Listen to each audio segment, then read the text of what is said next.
Obrigada pelo convite. Nós acreditamos que é pela alimentação que nós fazemos também relação de parentesco, é compartilhando a alimentação também que constrói as relações transfronteiriças, porque eu acredito que a fronteira não é exatamente da América Latina para a Europa, a fronteira não é exatamente do Cerrado para a Amazônia, a fronteira não é entre o país do Brasil para o Peru. A fronteira, na verdade, tem sido toda forma de violência que impede nossos corpos de chegar e de transitar em outros espaços.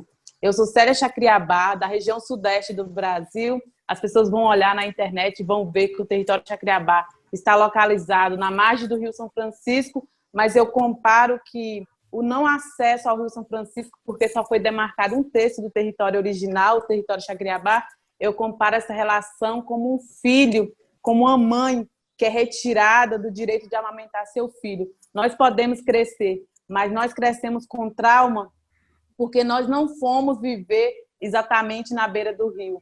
E quando as pessoas perguntam se nós sabemos nadar, eu falo que nós só não afogamos no rio por conta da ausência do que nós não vivemos no rio que nos afogou.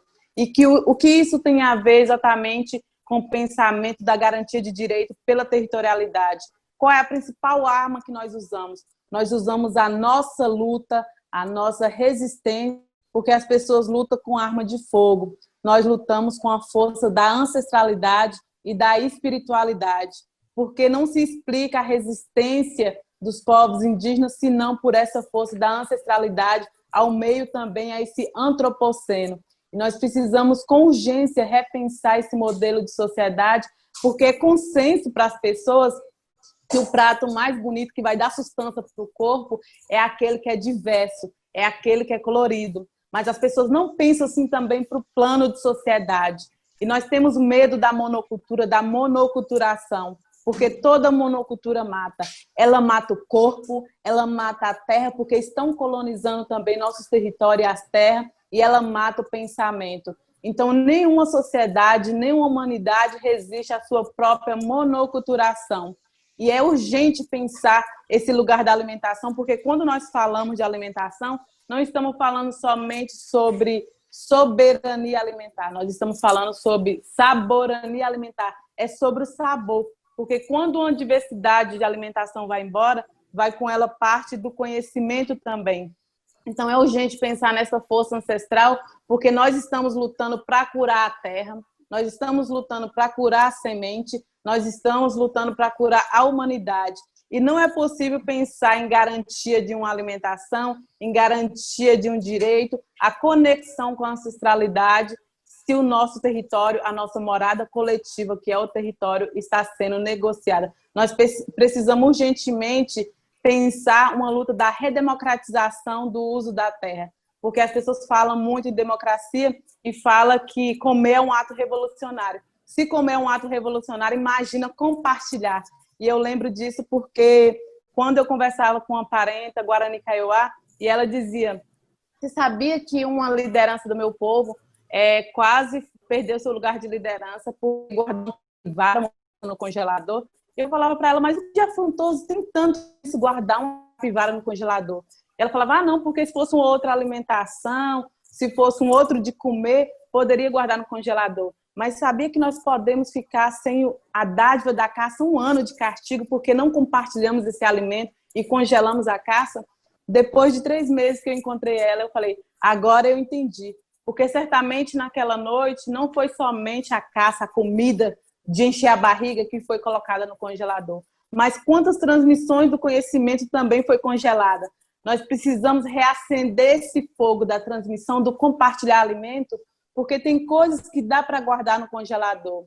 Parte da escrita, sim, mas a oralidade, a memória, não. Parte da escrita, sim, mas a ancestralidade e a força da espiritualidade, não. Que em tempos tão sombrios, nós precisamos repensar que a solidariedade não possa ser guardada no congelador. E nós, povos indígenas, representamos esse caminho da cura ao meio antropoceno, porque aquelas pessoas que não sentirem sensibilizadas, porque não está sujeita a morrer, como todos nós estamos sujeitos a morrer pelos conflitos territoriais, nós vamos morrer pelo mal em comum, que é pelo veneno que chega na nossa mesa. Então, não existe mais plano B. O plano é repensar esse sentido e retomar os valores do sentido de humanidade. Porque o princípio ativo também se faz no laboratório, mas o princípio ativo para o desmatamento, para o desenvenenamento, ele não se faz no laboratório. Ele está no reativado princípio de humanidade. Nós temos um desafio muito grande, que é de sementear, reflorestar muitas terras, muitos biomas, mas, sobretudo, de reflorestar muitos corações, porque há diversas formas de pensar a fome no planeta. Tem gente que tem fome de comer, de encher a barriga, mas tem gente que tem fome da conexão, de saber de onde vem e a relação com o território e com a sua própria ancestralidade. Como eu dizia, é urgente repensar essa redemocratização, porque não existe autonomia alimentar se nosso território, nossa morada coletiva está sendo negociada. E aí, nesse contexto, é bem importante dizer, as pessoas perguntam qual é o plano de governo para nós, povos indígenas? E é um plano genocida. Então, é muito urgente fazer essa reflexão, porque a primeira pessoa que esse governo atacou foi uma mulher. E as pessoas perguntam quem é essa mulher? E eu falo que é a terra. E quando ataca a terra, atinge todo o útero da humanidade. Porque não existe produzir alimentos se nossa terra também, o território está adoecido. Então, hoje no Brasil, apenas ano passado, foram 130 lideranças indígenas assassinadas. Já são 756 indígenas vítimas do Covid-19. São 170 anciões que foram mortos. E certamente, quando morre 750 indígenas, não é somente um corpo que está sendo enterrado, é parte da memória. São 170 anciões que também levavam conhecimento. São 170 anciões que carregam o conhecimento da biodiversidade. Então, é urgente repensar esse lugar da luta. As pessoas pensam o lugar do poder, o poder executivo, legislativo e judiciário, mas eu acredito muito na potência da luta como um quarto poder.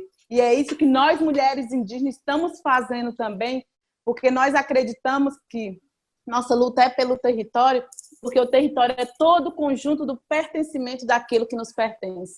E quem tem território tem lugar para onde voltar, tem lugar para onde plantar. Quem tem território tem mãe, tem colo e tem cura. Então, as pessoas, elas precisam ter lugar para onde voltar. As pessoas, principalmente no contexto urbano, esconde tanta terra e perdeu essa relação de enxergar a terra, o território, como parente. Nós precisamos respeitar a terra, porque a terra é nossa mãe, mas é também a nossa avó, é nossa irmã, mas ela é nossa avó porque ela é mãe de todas as mães. Então, nós temos feito esse enfrentamento e as pessoas perguntam com o que nós contribuímos para esse processo de pensar a redução das mudanças climáticas. Nós falamos que é com o nosso modo de vida. Por isso, é urgente as pessoas compreender que aqueles que conseguirem sobreviver a essa guerra respiratória, planetária, mais humanitária, vai ter que passar por um segundo momento, porque o planeta vai entrar em febre, vai ter convulsão. Mas uma sociedade, a humanidade, sem os povos indígenas, vão ter sede, mas vai ter água suja. Uma sociedade sem os povos indígenas vão sentir fome, mas vai ter o alimento envenenado. Então é urgente repensar, porque certamente a nossa luta não é só pela cura da terra. A nossa luta é pela cura dos pulmões das pessoas, mas, sobretudo, o pulmão da terra que também está adoecido. O pulmão do mundo é indígena. As pessoas podem ter outro sangue de parentesco, mas o pulmão do mundo é indígena.